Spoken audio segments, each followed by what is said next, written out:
ഞാൻ നിതിൻ ബാനു തോമസിനെയും വൈശാലിനേക്കാൾ വിശ്വസിക്കുന്നതിനേക്കാൾ കൂടുതൽ നിങ്ങളെ വിശ്വസിക്കാൻ.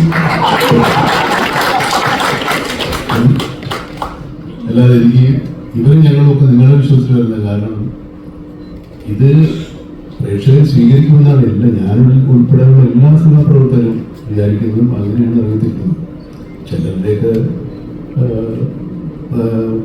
ഊഹങ്ങളൊക്കെ തെറ്റിപ്പോകും, ചിലർക്ക് ശരിയാവും. എല്ലാവർക്കും എപ്പോഴും എല്ലാം ശരിയാവില്ല. ഇത് ശരിയാക്കണേ. ഇപ്പം നമുക്കറിയാം മാസ് സിനിമകൾ അല്ലെങ്കിൽ ആക്ഷൻ സിനിമകൾ എന്ന് പറയാൻ നേരത്തെ തന്നെ മലയാളികൾക്ക് ഓർമ്മ വരുന്ന ബിഗ് ബിയും ഭീഷ്മറും. അപ്പൊ അതിനകത്ത് ബിഗ് ബിയില് ഗോപി സുന്ദർ ചെയ്ത് വെച്ചിരിക്കുന്ന സ്കോർ എന്ന് പറയുന്നത് യോ ബിഗ് ബി എന്നൊക്കെ പറഞ്ഞിട്ട് ഇന്നും വൈറലായിട്ടുള്ള ഒരു സ്കോറാണ്. അത് കഴിഞ്ഞ് ഭീഷ്മറത്തില് സുഷിൻ ചെയ്ത് വെച്ചിരിക്കുന്ന ഒരു ലെയർ. അതിനുശേഷമാണ് നമ്മുടെ ടാർബോയിൽ ട്വിസ്റ്റ് വരുന്നത്. അപ്പം ഈ പറഞ്ഞ പോലെ തിയേറ്ററിനെ പ്രകമ്പനം കൊള്ളിക്കാനുള്ള സാധനം ഉണ്ടോ?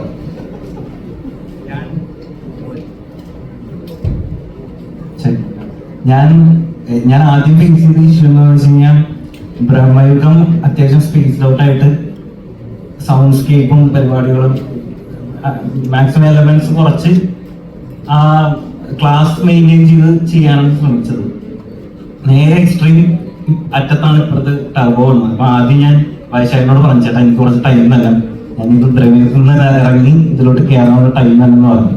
പക്ഷെ ഗ്രാജുവലി ചെയ്തു വന്നു. പിന്നെ പറഞ്ഞ പോലെ മാസ് പരിപാടി തന്നെ ആയിട്ട് വന്നിട്ടുണ്ട്. പ്രകമനം കൊള്ളിക്കുമെന്നൊക്കെ ആകുമ്പോൾ കണ്ടു നോക്കിയിട്ട് പറ.